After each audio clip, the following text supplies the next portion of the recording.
Hey girl, it is your girl Teresa Rene, and I'm here with another vlog. You know, I'm doing these for the month of June, so keep on coming back.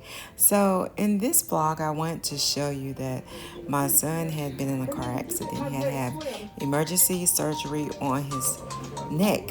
Believe it or not, this man you see standing here had a broken neck in two places and a dislocated shoulder. Trying to play his game. Girl, don't tell me God ain't good. Yeah, his game when I hooked tell up you, in the hospital room. Oh, I have to give you the testimony about it later because this is a vlog, which I'll probably do more talking this vlog. But I ain't do nothing. I was one happy mama to see him standing and doing the stuff that he's doing. Yeah, I will admit that the medicine had him a little thinking that he was a little better than what he was once he got home.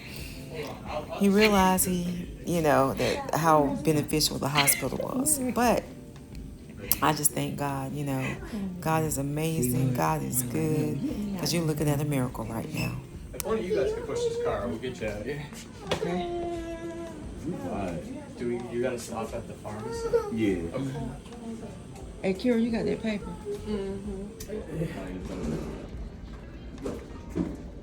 Today is discharge day. My baby is finally going home. Thank you, Jesus. God is good all the time. So, about to go home. Put him in the bed, whether he want to be in the bed or not. So, a couple of days later, we got the call that Chris' uncle's not doing too well. So, we had to head up to Durham, to a hospital up there to check on him. When I tell you it rains, it pours, but God is still good. So today is Saturday, and Chris' uncle is in the hospital, so we're going to go see him. Then once we leave here, we'll go see DeMarcus, see what's going on with him today.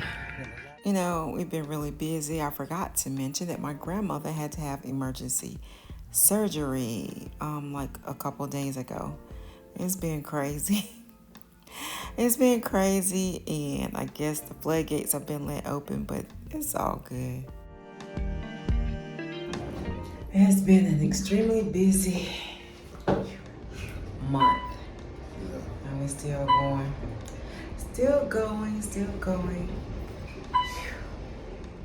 Girlfriend, I was exhausted, so I had to find something quick to cook. So I had these potatoes. They're small.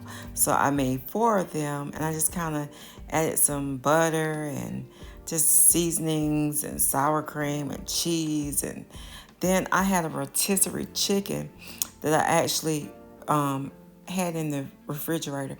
I took out and fried it up a little bit and just mixed up these potatoes and added everything to it. Then I put the chicken on the top.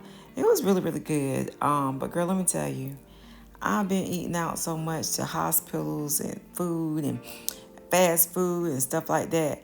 And I just did not want to see anything else made up. So this was the quickest thing I could think of at the time to kind of fill us up and, make you good and full and just satisfy you. I love potatoes. Let me tell you something. Potatoes is my jam. I can eat potato anything. Fries, potato chips, potato salad. I just love potatoes. But let me tell you, when I tell you this was good, this was so good. So if you have leftover chicken and you need to find something to do with it, this is a really good recipe. Something real quick. It's like a one-pot kind of bowl situation, one-pot situation, whatever. And trust me, everybody will love it and everybody will be satisfied. We ate this. It was good. And girl, at that time, when this was done, your girl was ready for bed. I did put corn. I did corn on the cob. So it was really good. But just something quick, easy for the family. I had to throw that in there for you.